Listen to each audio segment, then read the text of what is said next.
Buong tapang naman ang pahayag ng asawa ng pinaslang na Negros Oriental Governor Roel de Gamo ngayong nakauwi na ng Pilipinas ang itinuturong mastermind sa krimen na si ex-Congressman Arnulfo Teves. Ayon kay Pamplona Mayor Janice de Gamo, ito na ang oras ng pagtubos sa anyay mga kasalanan ni Teves.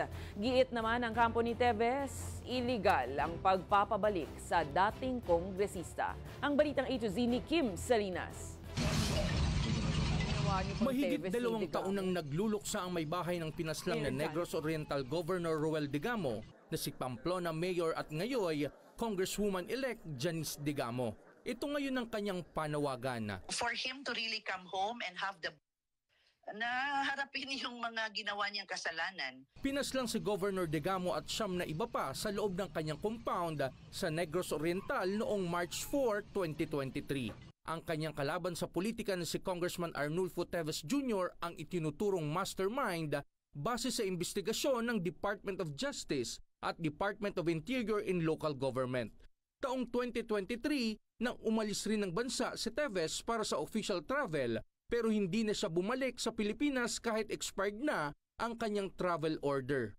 Naging mitsa ito ng pagkakatanggal niya bilang mambabatas ng 19th Congress.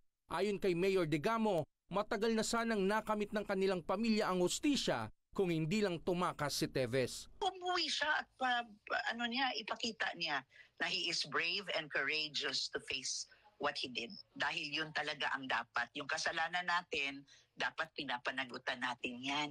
Sinagot din niya ang pahayag ng anak ni Teves na tila pangingidnap ang pag-aresto sa kanyang ama. It's not true that his father is being kidnapped. They're trying to make themselves the victim when they are in fact the culprit. Nauna nang tinanggihan ng Timor-Leste Court ang extradition request ng Pilipinas pero salungat ang posisyon ng Timor-Leste Executive Branch.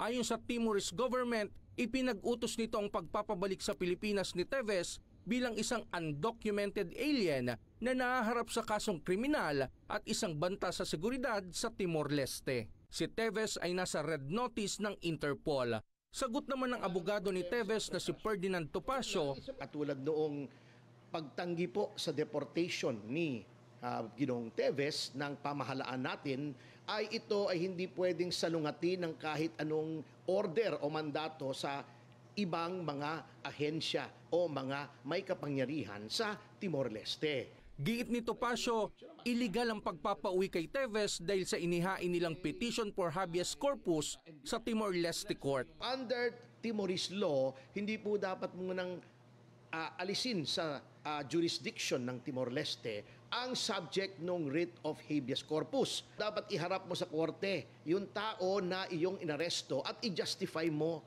sa hukuman kung bakit ito ay iyong inaresto. Nagpadala na ang kampo ni Teves ng mga kinatawan sa mga tanggapan ng NBI, DOJ at Bureau of Immigration sa kanyang pagbabalik sa Pilipinas. Nahaharap siya sa kasong murder, prostrated murder at attempted murder.